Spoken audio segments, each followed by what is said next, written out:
Dear students, Assalamu alaikum. This is Zahid Ali, MPhil scholar from Mehran university. So आज जो हम lecture में discuss करेंगे वो करेंगे algebraic expression okay and formulas for 9th class Punjab text. Algebraic expression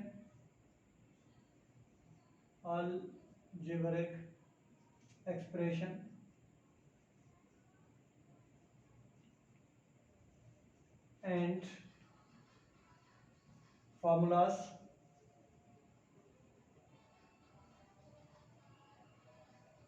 okay तो आज इसको डिस्कस करते हैं. सबसे पहले इसमें अलजेब्रा क्या है, अलजेब्रा क्या चीज है, अलजेब्रा किसको कहते हैं, ऐसी कौन सी मैथ्स है अलजेब्रा में जो बच्चे अलजेब्रा का नाम सुनते ही डर जाते हैं, भाग जाते हैं. बहुत सारे स्टूडेंट मैंने देखे हैं वो कहते हैं कि अलजेब्रा तो ये तो भूतों की लैंग्वेज है, जिन्नों की लैंग्वेज है. भाई ऐसा कुछ नहीं है. अलजेब्रा जैसी कोई सिंपल मैथमेटिक्स मैंने कभी नहीं देखी अपनी लाइफ में. हाँ, थोड़ी सी वहां पे लॉजिक्स है. जब किसी जो भी जिस चीज में आप जाएंगे, जिस फील्ड में जाएंगे, अगर लॉजिक्स नहीं है तो फिर क्या फायदा उस चीज का. तो जाहिर सी बात है, मैथ तो है ही मेंटल अप्रोच. जब आपकी मेंटल अप्रोच अच्छी है जब ही तो आप मैथ्स में आए हैं ना. अगर आपकी मेंटल अप्रोच सही नहीं है, ठीक नहीं है, बहुत कम है, तो फिर आप साइंस के स्टूडेंट्स नहीं बन सकते. आइए देखते हैं कि अलजेब्रा क्या है. सो अलजेब्रा एक ऐसी डिवाइस है, ऐसी मशीन है, ऐसी ब्रांच है मैथमेटिक्स की which solve the real world life problem. जो जितने भी हमारे इर्द गिर्द माहौल में, एनवायरमेंट में प्रॉब्लम क्रिएट होते हैं, उन प्रॉब्लम का अगर कोई मैथ्स में कोई ब्रांच है जो सॉल्यूशन दे सकती है तो उसको कहते हैं अलजेब्रा. अलजेब्रा क्या करती है, रियल वर्ल्ड लाइफ के प्रॉब्लम मीन या तो फिजिकल लाइफ के प्रॉब्लम जितने भी हैं उनका सॉल्यूशन कौन देगा, आपको देगा अलजेब्रा. ठीक है. अलजेब्रा के अंदर होती है एक्सप्रेशन, अलजेब्रिक एक्सप्रेशन. सो आज डिस्कस करते हैं कि एक्सप्रेशन क्या है. एक्सप्रेशन को कैसे डिफाइन करेंगे. मैं कहता हूं algebraic expression is defined as the combination of variables, combinations of variable with respect to fundamental operators. It is called as algebraic expression. तो वेरिएबल क्या चीज है. सो हम अलजेब्रिक एक्सप्रेशन को डिफाइन करने से पहले थोड़ा सा वेरिएबल को डिफाइन करें. तो वेरिएबल क्या है. वेरिएबल का मतलब है कि जितने भी अल्फाबेटिक लेटर्स हैं, these are called as a variable. Variable vary से लिया गया है. वेरीज की माना होती है, वेरिएबल मीन्स टू वेरीज, और वेरीज की माना है चेंज. वेरीज की क्या माना है, चेंज. जो चीज मुसलसल चेंज हो रही हो तो उसको कहते हैं हम वेरिएबल. इसका मतलब क्या होता है अलजेब्रा में, कभी a का वैल्यू 1 होगा, कभी 2 होगा, कभी 3, कभी x का वैल्यू 3, कभी 5, कभी -5, कभी -4. तो इस तरह जो वेरिएबल्स लेटर्स के वैल्यूज हैं वो चेंज होते रहेंगे, तो उसको कहते हैं हम वेरिएबल. आइए, मैंने क्या बताया, combination of variables with respect to fundamental operators, it is called as an algebraic expression. Okay, उसका for example 3x minus 5y plus 2yz. अब ये क्या है, ये एक algebraic expression है. क्या है, x y z are called as a variable. In variables के दरमियान हमने फंडामेंटल ऑपरेटर्स लगाए. अच्छा, थोड़ा सा डिस्कस कर लें. फंडामेंटल ऑपरेटर्स क्या हैं. फंडामेंटल ऑपरेटर्स, फंडामेंटल ऑपरेटर्स, ये क्या चीज है? फंडामेंटल ऑपरेटर्स मींस बेसिक जो चीजें हैं मैथ्स में, अर्थमेटिक में, वो क्या है? Fundamental operators are plus, minus, multiplication और डिवीजन। ये आपको हर बुक में लिखी हुई ये सिंबल्स मिलेंगी, लेकिन मैं फंडामेंटल ऑपरेटर्स तो दो सिंबल्स को कहता हूं, दो ऑपरेशंस को कहता हूं, एक एडिशन और सब्ट्रैक्शन। क्योंकि एडिशन का जो क्विक फॉर्म है वो है मल्टीप्लिकेशन, और सब्ट्रैक्शन का जो क्विक फॉर्म है वो है डिवीजन।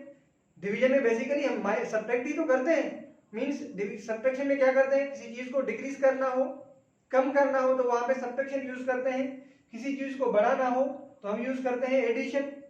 तो अगर हम क्विक फॉर्म में रिजल्ट चाहिए हमें, तो हम वहां पे मल्टीप्लिकेशन कर लेते हैं किसी चीज को इंक्रीज करने के लिए, और किसी चीज को डिक्रीज करने के लिए अगर क्विक फॉर्म में रिजल्ट चाहिए होती है तो वहां पे हम डिवीजन यूज करते हैं। तो ये आपके बेसिक फंडामेंटल ऑपरेटर्स हैं, वो हम यूज करेंगे इसमें।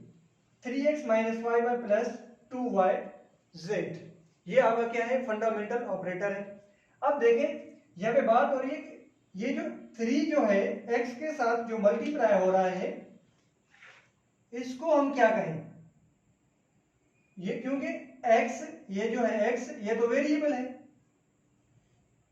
x है वेरिएबल, तो जो वेरिएबल के साथ नंबर मल्टीप्लाई हो रहा है इसको क्या कहेंगे? इसको हम कहते हैं कोएफिशिएंट। कोएफिशिएंट। अब देखिए कोएफिशिएंट क्या है? कोएफिशिएंट क्या करता है? कोएफिशिएंट कहते हैं जो किसी वैल्यू की, जो किसी नंबर्स की इफिशिएंसी को बढ़ा दे, कुव्वत को बढ़ा दे, तो उसको हम कहते हैं कोएफिशिएंट। मींस उसी की इफिशिएंसी, उसी की एनर्जी लेवल को बढ़ाने वाला कोई नंबर। तो अब यहां पे देखें x वैसे तो एक वेरिएबल था, लेकिन जब इसके साथ 3 आ गया तो ये हो गया 3 टाइम्स x, मींस x को 3 ने इंक्रीज कर दिया।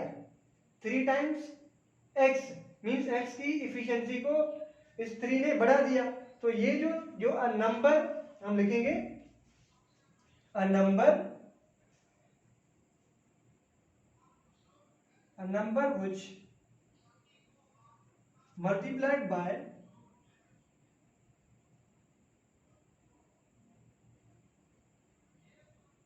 a variable, it is called as coefficient. Okay, ये हो गया आपका कोएफिशिएंट। मींस फॉर एग्जांपल 3 है, y का कोएफिशिएंट क्या है? -5, x y का कोएफिशिएंट 2, तो ये आपका हो गया वेरिएबल। आगे फिर अगर हम इन नंबर्स को देखें तो ये नंबर्स क्या चीज है? नंबर्स को हम कहते हैं कांस्टेंट। क्या? कांस्टेंट। अब कांस्टेंट क्या चीज है, इसको भी डिस्कस कर लेते हैं थोड़ा सा। कांस्टेंट का मतलब ये होता है कि फिक्स्ड। क्या? Fixed value, fixed numerals, these are called as a constant. Means जितने भी आपके पास नंबर्स हैं वो कहलाते हैं कांस्टेंट। आगे एक और टॉपिक आता है कांस्टेंट के साथ, आर्बिट्ररी कांस्टेंट। Arbitrary constant. अब देखें आर्बिट्ररी कांस्टेंट उन वेरिएबल्स को कहते हैं जो कुछ देर के लिए कुछ वैल्यूज कैरी करते हैं, लेकिन वो कांस्टेंट होते हैं। आपने ग्रेविटी पढ़ी होगी, यूनिवर्सल कांस्टेंट पढ़ा होगा, ग्रेविटेशनल फोर्स कांस्टेंट, या बहुत सारे प्लैंक्स कांस्टेंट, बहुत सारे लेटर्स हैं जो कांस्टेंट वैल्यूज कैरीज करते हैं। ग्रेविटी का जो वैल्यू है g, जिसकी सैंपल हम लिखते हैं 9.8 मीटर पर सेकंड स्क्वायर, ये जो g है ये आर्बिट्ररी कांस्टेंट तौर पे इस्तेमाल होता है। और ग्रेविटेशनल कांस्टेंट, यूनिवर्सल कांस्टेंट जिसको हम कहते हैं, वो लिखी जाती है कैपिटल G के साथ 6.67 इंटू 10⁻11। ये जो वेरिएबल्स हैं, ये जो लेटर्स हैं, इनको हम कहते हैं आर्बिट्ररी कांस्टेंट। इनको हम वेरिएबल तौर पे भी इस्तेमाल करते हैं और कभी कभार इनको आर्बिट्ररी कांस्टेंट तौर पे इस्तेमाल करते हैं। मींस वो कांस्टेंट की जगह पे यूज होते हैं ये वेरिएबल। ये हो गए आपके कांस्टेंट। और जितने भी आपके सिंबल्स हैं, इसको हम कहते हैं लिटरल्स। क्या? लिटरल्स। लिटरल्स मींस जितने भी इंग्लिश अल्फाबेट के लेटर्स हैं A to Z, A B C up to Z, these all are called as a literals. Okay? जब ये सारी चीजें इकट्ठे हो जाएंगी, तो जब ये सारे उनके साथ फंडामेंटल ऑपरेटर्स लग जाएंगे, तो उसको हम कहते हैं अलजेब्रिक एक्सप्रेशन। आगे अलजेब्रिक एक्सप्रेशन को मजीद हम डिस्कस करेंगे रेशनल और रेशनल में नेक्स्ट लेक्चर में इंशाल्लाह। आई होप दैट कि आपको अलजेब्रिक एक्सप्रेशन क्लियर हो गया होगा अब तक, क्योंकि हमने बहुत कोशिश की और बहुत सिंपल वे में आपको समझाने की कोशिश की है। अगर अब भी आपको समझ में नहीं आएगा, अगर आपका कोई और क्वेश्चन है इसके हवाले से, तो आप हमसे पूछ सकते हैं। Thank you. अल्लाह हाफिज़।